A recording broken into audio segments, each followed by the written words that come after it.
मुस्लिम राष्ट्रीय मंच के अनुसार मैं आपको बताऊं, हम 6 जून को यानी पूर्व संध्या पे बकरीद की हम हनुमान वाटिका गौशाला आसफ अली रोड दिल्ली में गौ माता को गुड़ चारा खिलाएंगे और गोदान का कार्यक्रम करेंगे।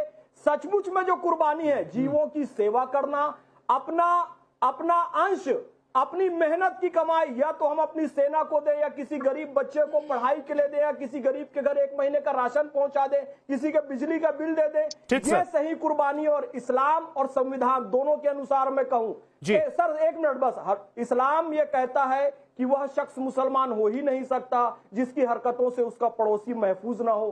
संविधान यह कहता है कि आपकी धार्मिक स्वतंत्रता तब तक है जब तक दूसरे की धार्मिक स्वतंत्रता बाधित ना हो। कुरान शरीफ ये कहता है, सूरह हज आयत 37, नहीं पहुंचता अल्लाह के पास रक्त और मांस, अल्लाह के पास पहुंचती है तुम्हारी त्याग की भावना। यह कुरान शरीफ कह रहा है।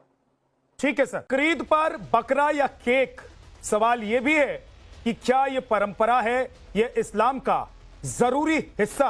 आज इसी पर बात करेंगे। मोहम्मद फैज खान, संयोजक राष्ट्रीय मुस्लिम मंच के हमारे साथ हैं। नाजिया इलाही खान, राजनीतिक विश्लेषक हमारे साथ हैं। अंबर जैदी, राजनीतिक विश्लेषक हमारे साथ हैं। राशिद शरीफ, अध्यक्ष SIMPLB के हमारे साथ हैं। हाजी नाजिम खान, प्रवक्ता पीस पार्टी से हमारे साथ हैं। और फाजिल अहमद, राजनीतिक विश्लेषक हमारे साथ हैं। आप सभी का बहुत बहुत स्वागत है। लेकिन सबसे पहले खान साहब, फैज खान साहब, क्या यह इस्लाम का जरूरी अंग है या परंपरा है? बिस्मिल्लाहिर्रहमानिर्रहीम, रब्बिश रह ली सदरी व यस्सिर ली अमरी वहलुल उक़दतम मिन लिसानी यफ़क़हू क़ौली।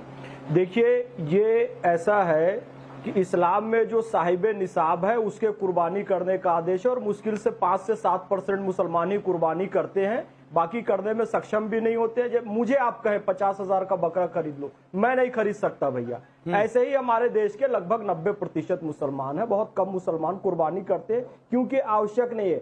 हज के दौरान कुर्बानी की जाती है और हज भी आप जानते हैं साहिबे निसाब व्यक्ति ही कर सकता है, यानी कि जो सक्षम व्यक्ति। अब मूल बात विद्यानाथ भैया ये समझने की है कि जो मुख्य कुर्बानी का, देखिए, जीव हत्या इस्लाम में मना है, पूरे दावे के साथ मैं कहता हूं। कुर्बानी अलाउ है। और कुर्बानी क्या है?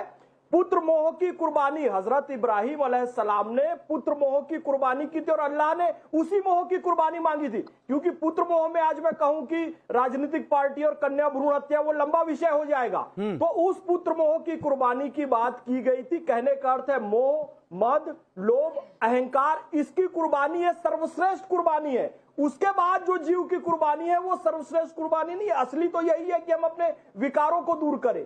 मुस्लिम राष्ट्रीय मंच